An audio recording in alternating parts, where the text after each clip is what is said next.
How does Taylor Swift feel about her text with Blake Lively being unsealed? Well, she feels violated, of course. Welcome to Popcorn Planet. I am Andy Signore, and we're live with It's Kim. We got a lot of you watching, and we talked a lot in depth about the Taylor Swift issue. And I have, I guess, some unpopular opinions on this. I'm not going to bore you all with it. You can go watch the full members-only replay of the show if you missed the live over on popcornplanet.com.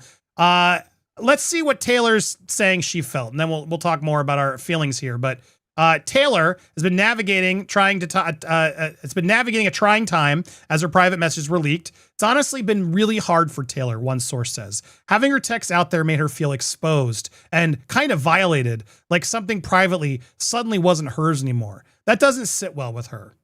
Now, look, I can relate. That's not a good thing, but you know, maybe don't make fun of someone's essay stories, and then maybe you won't feel as bad. Not a good look with your tiny violin. Should I play a tiny violin for her now, Kim?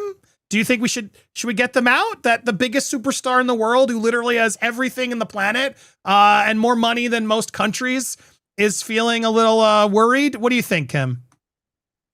I understand the backlash. I see both sides of it. It sucks when your personal information, your personal conversations get aired out, but at the same time, this is a court case and this is where we're at. And she's allowed to feel how she feels, and people are allowed to have issues with it because of what they've read of what she said. So it be what it be. It be what it be. It's that, I think this B word knows what's coming. He's even got his tiny violin. And then she was sharing, he released that he reveals that he was traumatized by an ex-girlfriend when he was hoping to save myself for marriage. Look, this looks terrible. I am in no way excusing this whatsoever. Taylor, terrible look, and you know it. And I hope Taylor's going to reach out to Justin privately and sort this out at some point. Or as Kim suggested live, probably will write a song about it. 100%. And I'm not trying to trivialize or say she's not in the wrong. My only issue here is, and I said it earlier, we don't know what Blake told Taylor. We don't. Fully. We don't. And I do worry Blake really talked poorly about Justin this whole time. And there is a part of me that can, like you said, both sides of this, Kim, I agree. There's a part of me that can, look, I refuse to completely vilify Taylor. I'm mad at her. I don't find this acceptable. At the same time, I don't think it helps us to get to justice if everybody goes and just screams at her and harasses her for this. I think she's feeling it plenty. I think she's definitely upset by this. This is like her worst nightmare for this kind of private communication to come out. That's the best karma that can face Miss Karma, right? The mastermind. She likes to control everything so tightly, and now it's all unraveled. And she has no doubt in her team sweating this and livid about it. Yes, we need to call that out, Taylor. What you said with the tiny violin, horrible. Did you really know the full story, though? Because I've been there, Kim, and I was saying this earlier, I've been in chats with friends where, yeah, I talk badly about someone's bitching about because I assume my friend's right. And I don't want to sit there and ask them to fact check it for me. Oh, I know you're bitching about Jane, but can you give me a full chronological order of the timeline of every text and everything you've ever done? When you're in a chat with a friend, it's a little bit different of a context, right? And there's a history. You believe your friend. And clearly Taylor believed Blake and was sort of teaming up in that sort of way as friends do. And I can't fault her for that. Just as Jamil said, you know, ride at dawn for your girlfriends. That's what you do. You be there, and it's, you know, a joy in life. And I think she rides in her, we bitch and gossip and support one another, and we're present for each other. And it's a joyous part of womanhood that she hopes everyone has. And I think she leaned in and just acknowledged it. Great. She also was violated, Kim, right? Her texts were shared without her permission. Blake put them out there. Let's set on that, even worse. And I love the fact that Jamila, who is a very vocal feminist, is not hiding her disdain for Blake Lively. Good for you. It makes me respect you a million times more, to be honest. And she's just leaning in and owning it. And I don't think Jamila feels bad about her text coming out. This idea, though, that we're going to try to victimize Taylor in this, which I'm sure a lot of Swifties are going to join Ride at Dawn now and say, how dare you, Justin, do this? Or how dare even Blake? We all do need to take a pause as well and say, how dare you, Taylor, be so trivial, even in private, about someone's story?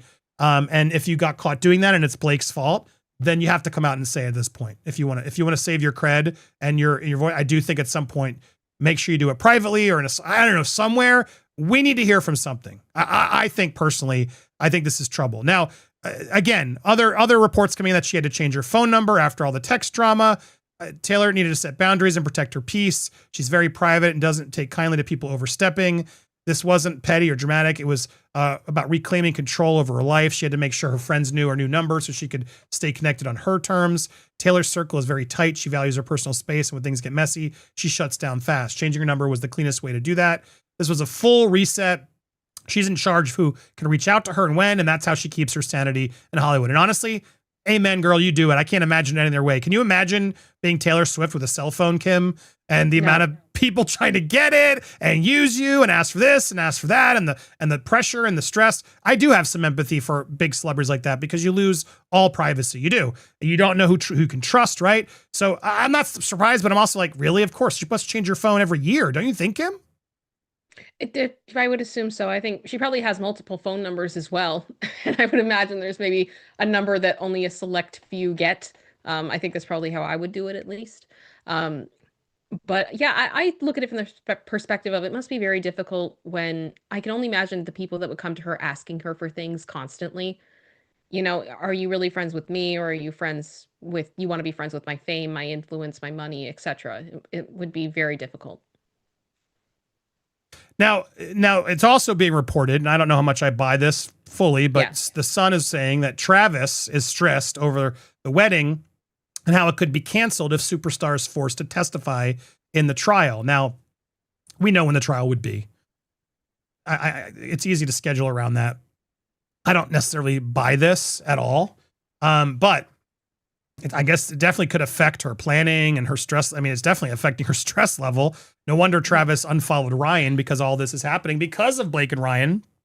But yeah, look, at the end of the day, it's like, do I have any empathy for Taylor? Not a lot. I gotta be honest. And I'm still a Swiftie. I can separate the artist from the art. I can be upset at someone and still admit that they're talented at what they do, right? That's the problem. Tom Cruise is a perfect example. I love Tom Cruise action movies.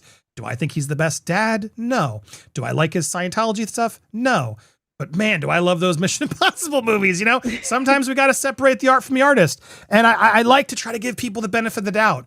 At the same time, Taylor Swift is so massively popular. The level of privilege she has is literally at next level. I can't even process it. Literally more wealth than most countries, et cetera. Like, she has every opportunity. That's a blessing and a curse. But at the same time, this idea of, her expecting a tiny violin now, no. You should be mad at Blake, and I think you should come forward and address that. And I think that would clear everything up. Everybody, no one's going to condemn you for telling the truth now about Blake, who has forced all of this out. And I'm hoping that's what's going to happen.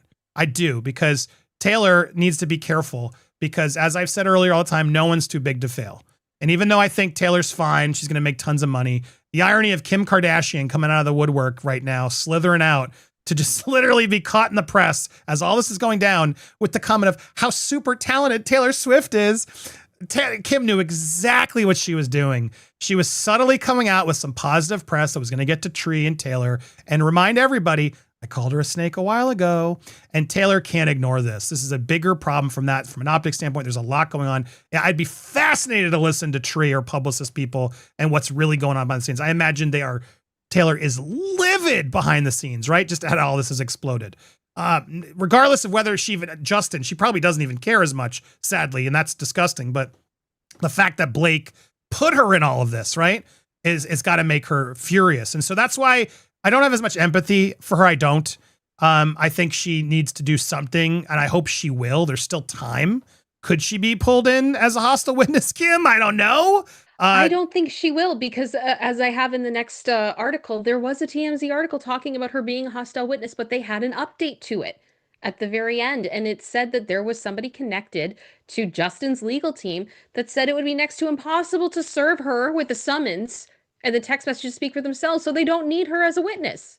So I do find it interesting. I feel like we're seeing a lot of stories about Taylor right now, and it's hard to know what's PR, what's rumor mill, what's true, what's not, and ultimately it just kind of seems like chaos at this point.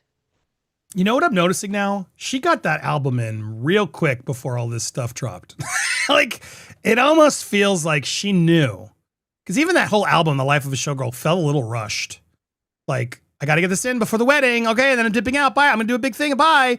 And it almost felt it does make me wonder if she knew all, how much of this was really going to be coming, right? Because the release of that album all happened after the downfall of the Blake relationship. So yeah, I don't know. It's interesting how everything's been playing out. I think she's someone who plans, Taylor Swift. She is a mastermind. You can't, again, is she a narcissistic, megalomaniac in a way?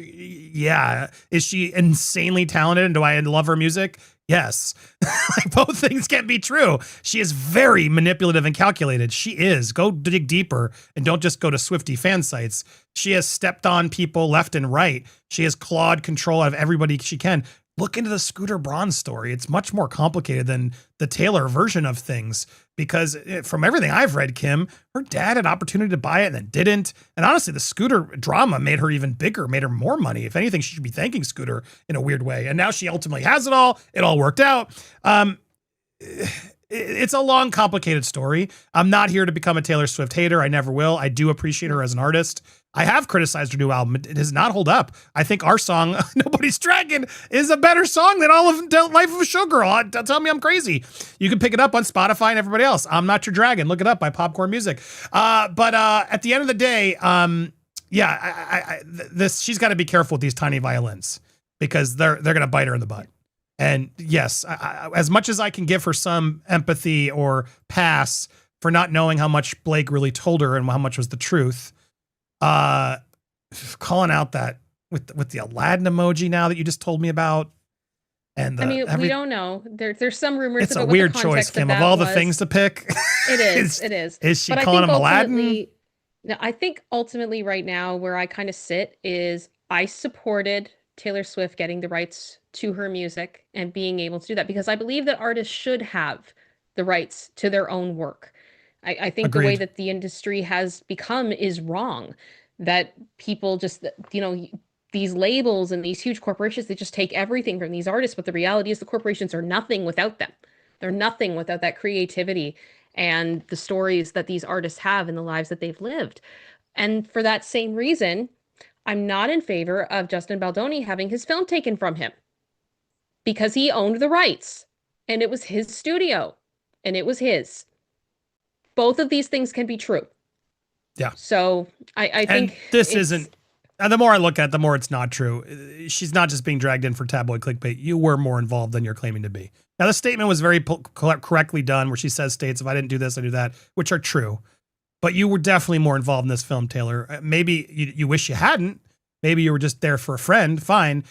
But then say that. That's the problem with Taylor, right? She doesn't want to call anyone out. Yeah. Which makes me think maybe Blake has something on her. I don't know. Is that what the fear is coming from? I don't know. But at this point, Taylor, come on. Just say the truth. That's all we want. Be honest and for once come out. And if she were to do that, it would be a death nail to Blake. And maybe that's why she doesn't. It affects the kids who she's the godmother of, right? It's much more complicated. Yeah. It's people would call her the mean girl then. She kind of loses either way, because they're calling her the mean girl now. It is a mess she's now stuck in, and it's Blake Lively's fault. So you'd think and you'd hope she'd call out the drama directly. Do you think she's gonna, Kim? I think she's going to do it in her own way, probably after all of this has blown over.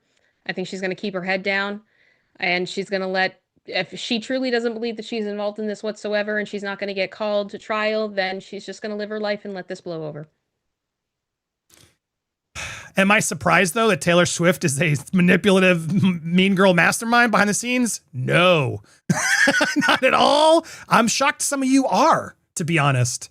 To get to that level, you gotta walk across a lot of bodies, guys. I can call her out. I've always said that.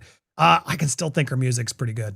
I can also say what we say in private shouldn't be torn apart like this. Especially we don't know the full context of what Blake told her about Justin. Yep. And now we don't know what Sabrina Carpenter told her more recently about Justin, who worked with him in Clouds. There's a lot of pieces. And as I've said, it's always smarter. My Steph, the alternate, always says that they're playing checkers while we're playing chess. I'm hoping, given what we heard previously about certain texts have not been released yet, both Taylor's team and Justin's team are smart enough to know what they're doing, and that this will all serve its purpose the right way at the right time. And so I refuse to keep vilifying and turn this into some Taylor Swift hater channel. Yes, I'm mad at her. Yes, I called her out. At the end of the day, I'm going to give her a little bit more time to do the right thing because, again, always keep your friends closer and your close and your enemies closer, is as they say. And I think if we go out and start harassing and vilifying her, it's going to get even more messy. So hopefully, Taylor, you're going to do the right thing and prove all of the haters wrong. And if you don't, well, like I said, nobody's too big to fall.